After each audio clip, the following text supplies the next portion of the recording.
Supplementary তালিকা থেকে নামবাদ ভোটাররা রবিবার থেকে ট্রাইব্যুনালে আবেদন করতে পারবেন। ইতিমধ্যে 23টি জেলায় 19 জন প্রাক্তন বিচারপতি ও বিচারকদের নিয়ে ট্রাইব্যুনাল গঠন করা হয়েছে। শনিবার গভীর রাতে তৃতীয় সাপ্লিমেন্টারি তালিকা প্রকাশ করে ট্রাইব্যুনাল পোর্টাল চালু করেছে নির্বাচন কমিশন। অনলাইনে নির্বাচন কমিশনের ওয়েবসাইটে গিয়ে আবেদন করতে পারবেন বাদ পড়া ভোটাররা। পাশাপাশি অফলাইনে জেলা শাসক, অতিরিক্ত জেলা শাসক, মহকুমা শাসকের দপ্তরে গিয়েও আবেদন করা যাবে। অনলাইনে কি করে আবেদন করবেন সে ব্যাপারে একটু বলে নেওয়া যাক। ইলেকশন কমিশনের ওয়েবসাইট eci.gov.in এ গিয়ে submit appeal for individuals under adjudication অপশনে ক্লিক করতে হবে। তারপর নতুন একটি পেজ খুলবে যেখানে মোবাইল নাম্বার বা এপিক নাম্বার দিয়ে লগইন করে নাম বাদ পড়া ভোটারের এপিক তথ্য দিয়ে আবেদন করতে হবে। সেক্ষেত্রে লিখতে হবে ভোটারের পিনকোড সহ পুরো ঠিকানা, অবশ্যই তা 250 শব্দের মধ্যে। আপিলের সংক্ষিপ্ত বিবরণ 1000 শব্দের মধ্যে। কি কারণে আবেদন করছেন সেটি 500 শব্দের মধ্যে লিখে সাবমিট করতে হবে। অনলাইনের পাশাপাশি মহকুমা শাসকের দপ্তরে গিয়ে সমস্ত তথ্য দিয়ে আবেদন করতে পারবেন ভোটার। সুপ্রিম কোর্ট ও হাইকোর্টের নির্দেশ মতো ট্রাইব্যুনালে আবেদন প্রক্রিয়া শুরু করে দিয়েছে কমিশন।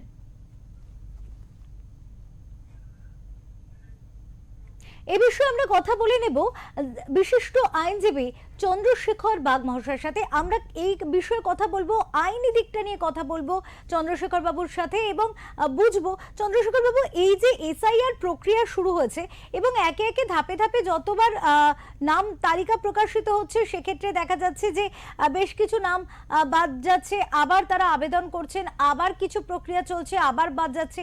এইভাবে যে পদ্ধতিটা চলছে এবং এক্ষেত্রে এই মুহূর্তে দাঁড়িয়ে যাদের নাম বাদ যাচ্ছে তাদের মধ্যে দেখা যাচ্ছে যে যত লক্ষ, প্রায় 60 লক্ষ নামের জায়গা ছিল সেখানেও প্রায় 40% বাদ চলে যাচ্ছে।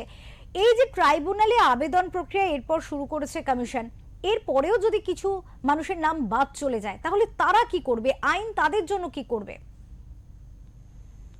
দেখুন, ব্যাপার হচ্ছে যে ইলেকশন কমিশন যে পদ্ধতিটা চালু করেছিল respect of the SIR, special intensive revision, এখন সেটাকে প্রেক্ষিতে যে মামলা হয় এবং সেই মামলার সুপ্রিম কোর্ট অব্দি গড়ায় এবং সুপ্রিম কোর্ট অব্দি গড়িয়ে সেখান থেকে, এবং যেভাবে আপনারা সবাই জানেন, সারা পশ্চিমবঙ্গবাসী জানে, সারা ভারতবর্ষের মানুষও জানে, মাননীয় পশ্চিমবঙ্গের মুখ্যমন্ত্রী তিনি গিয়ে সুপ্রিম কোর্টে মামলা সওয়াল করেছিলেন এই এসআইআর এর ব্যাপারে।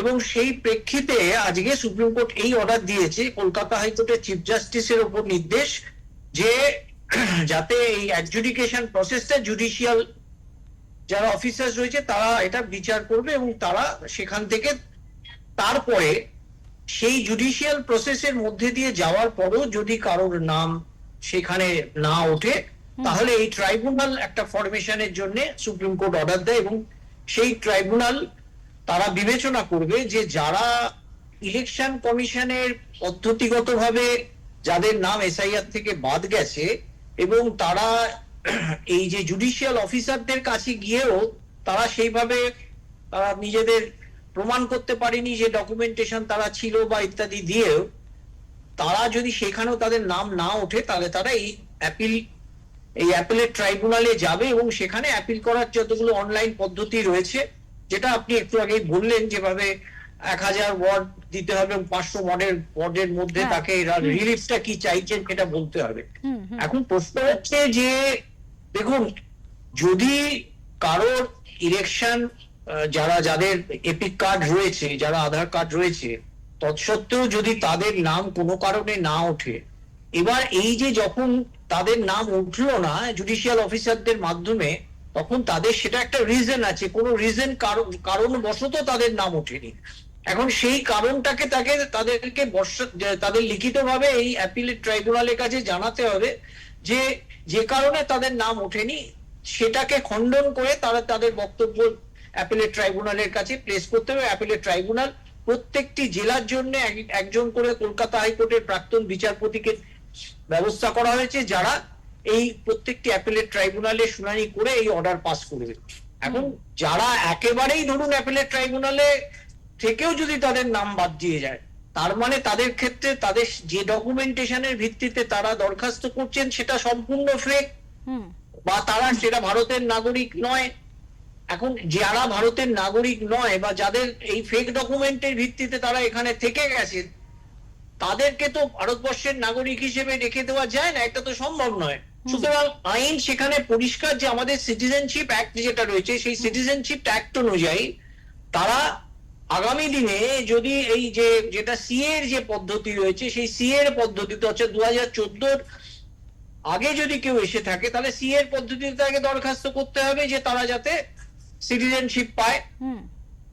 কিন্তু যারা যদি তারা তার মধ্যেও যদি না আসতে পারেন, অর্থাৎ 14 পরে এসেছেন, অথচ তাদের কাছে এপিক কার্ড, আধার কার্ড ইত্যাদি ছিল যেগুলো সঠিক নয়, মানে একটা জুডিশিয়াল অফিসারের অর্ডার এবং তারপরে অ্যাপেলেট ট্রাইব্যুনালের অর্ডার, এটার পরে যদি তারা না থাকে, তাহলে তাদের মানে চলে ফেরত যাওয়া, ডিপোর্ট করে দেওয়া ছাড়া আর কোনো রাস্তা আইনত কিছু নেই।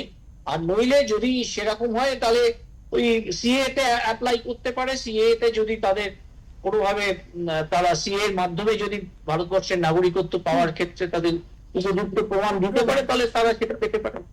এক্ষেত্রে চন্দ্রশেখর বাবু, মুখ্যমন্ত্রী মমতা বন্দ্যোপাধ্যায় তিনি কিন্তু বার্তা দিচ্ছেন যে এই ধরনের মানুষ তাদের পাশেও তিনি রয়েছেন এবং সেক্ষেত্রে আইনজীবীরাও থাকবেন। এ বিষয়ে তিনি কি বলেছেন একটু শুনে নেব।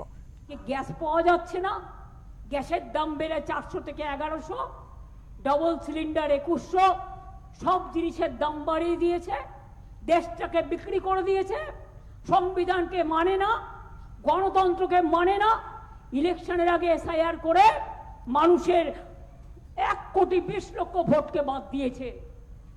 আমি রাস্তা থেকে সুপ্রিম কোর্ট পর্যন্ত আপনাদের জন্য লড়াই করেছি। যার নাম বাদ গেছে আমি বলে যাব এখানে, সেই সব জায়গায় ক্যাম্প করবে পার্টির থেকে, লিস্ট পুরো ডিএম অফিস থেকে চেয়ে নিয়ে একদম যাদের যাদের নাম বাদ গেছে তাদের অ্যাপিল করাবে, পার্টি অফিস থেকে সিস্টেমটা জেনে নেবে এবং তাদেরটা জমা করে একসাথে পার্টি অফিসকে বলবে আমরা সেগুলো নিয়ে ট্রিব্যুনালে জমা দেব এবং ট্রিব্যুনাল সুপ্রিম কোর্ট যে অর্ডার দিয়েছে সেই ট্রিব্যুনালে আমরা বিনা পয়সায় লয়ার দেবো যে আপনাদের হয়ে লড়বে। গরিব মানুষ দিতে পারে না, সব ট্রিব্যুনাল করেছে কলকাতায়, তা জেলায় জেলায় লোকেরা কি করবে, খাবে। আবারও ফিরবো চন্দ্রশেখর বাবুর কাছে এবং এই যে বার্তা তিনি দিলেন তৃণমূল সুপ্রিমো তথা মুখ্যমন্ত্রী মমতা বন্দ্যোপাধ্যায়, এর বিষয়ে যদি আমরা কথা বলি, তাহলে সেক্ষেত্রে আইনি কোনো পদ্ধতি কি সত্যি এরকম রয়েছে যে তাদের নাগরিকত্ব দেয়া যাবে, সম্ভব? দেখুন, ব্যাপার হচ্ছে মাননীয় মুখ্যমন্ত্রী বহু কথা বলেন যেগুলোর কোনো আইনি ব্যাখ্যা হয় না এবং যেগুলোর পেছনে কোনো আইনের কোনো রকম কোনো যুক্তি নেই। সুতরাং তিনি একটা রাজনীতির মঞ্চে দাঁড়িয়ে মানুষকে কাছে একরকম একটা মেসেজ দেন, কিন্তু তিনি তার নিজের এই ধরুন এসআইআর সারা ভারতবর্ষে বিভিন্ন রাজ্যে এসআইআর হচ্ছে, শুধুমাত্র পশ্চিমবঙ্গে এসআইআর না হওয়ার জন্য মাননীয় মুখ্যমন্ত্রী চেষ্টা করছেন। কেন চেষ্টা করছেন? অন্য রাজ্যের মুখ্যমন্ত্রীরা তো তাকে সাপোর্ট করে বলছেন না এসআইআর বন্ধ করে দাও। আজকে কেরালাতে হয়েছে, আজকে তামিলনাড়ুতে হয়েছে, আজকে আসামে হয়নি, মানে বিহারে হয়েছে, সব জায়গায় হচ্ছে। সুতরাং এটা উনি এই যে মানুষের কাছে একটা মেসেজ দিচ্ছে, মেসেজ দিয়ে যে আমরা লয়ার দেবো, সব ঠিক আছে, তা ট্রাইব্যুনালে গিয়ে তারা চেষ্টা করবেন, যদি না পারেন কিছু করার নেই তো। কিন্তু যারা এরকম ভাবে যদি ঘুটপেশি যদি ঢুকে থাকে, যারা মানে যাদের ডকুমেন্টেশন, এবং পশ্চিমবঙ্গে এটার একটা মানে কুটির শিল্প, প্রত্যেকটি গ্রামগঞ্জে গুলো আপনি যদি যান, আধার কার্ড আর মানে ভোটার কার্ড সমস্ত গ্রামে গঞ্জের বিভিন্ন অফিসে সেখানে টেলিফোন নম্বর লেখা থাকে, আসবেন, সেখানে গেলে Aadhaar card, voter card, PAN card তৈরি করে দেওয়া হয়। তো এগুলো সব ফেক। সুতরাং ফেকটা ধরা পড়ছে, উনি সেটা বুঝতে পারছেন, তাই জন্য উনি যেন তেন প্রকারণে এই এসআইআর বন্ধ করার জন্য সব রকম চেষ্টা করছেন এবং এখন মানুষকে আর এক রকম ভাবে বিপথে চালনা করছেন যে আমরা ট্রাইব্যুনালে যাব। কিন্তু ট্রাইব্যুনালে যদি তার ডকুমেন্ট না থাকে, ট্রাইব্যুনাল কি করে তার বিচার করবে? কারণ যাদের সত্যি ডকুমেন্ট রয়েছে তাদের তো বিচারকরা তাদের বিচার করছে।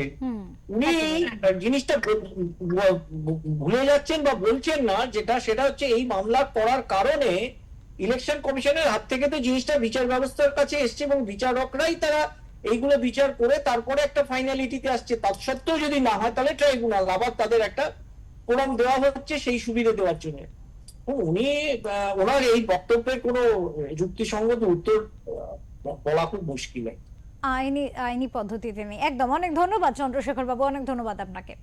আমরা কথা বললাম বিশিষ্ট আইনজীবী চন্দ্রশেখর বাগের সাথে, এবং তিনি কিন্তু এই বিষয়ে বলেন যে ট্রাইব্যুনাল পোর্টাল যেখানে আবেদন করতে পারবেন যাদের নাম বাদ গেছে বা লিস্টে নাম নেই তারা, কিন্তু সেক্ষেত্রে প্রপার ডকুমেন্টেশন যদি না সাবমিট করা যায় তাহলে সেক্ষেত্রে কিন্তু ট্রাইব্যুনালের করার পরেও, ট্রাইব্যুনাল পোর্টালে আবেদন করার পরেও কিন্তু সেক্ষেত্রে নাগরিকত্ব পাওয়া সম্ভব নয় কোনোভাবে। আর যাদের ডকুমেন্ট ঠিক থাকবে তারা কিন্তু অবশ্যই পাবেন, সেক্ষেত্রেও ভয়ের যেমন ব্যাপার নেই। কিন্তু যাদের একেবারেই কোনো রকম ডকুমেন্ট নেই তাহলে সেক্ষেত্রে কিন্তু একটা প্রশ্ন থেকেই যাচ্ছে নাগরিকত্ব নিয়ে।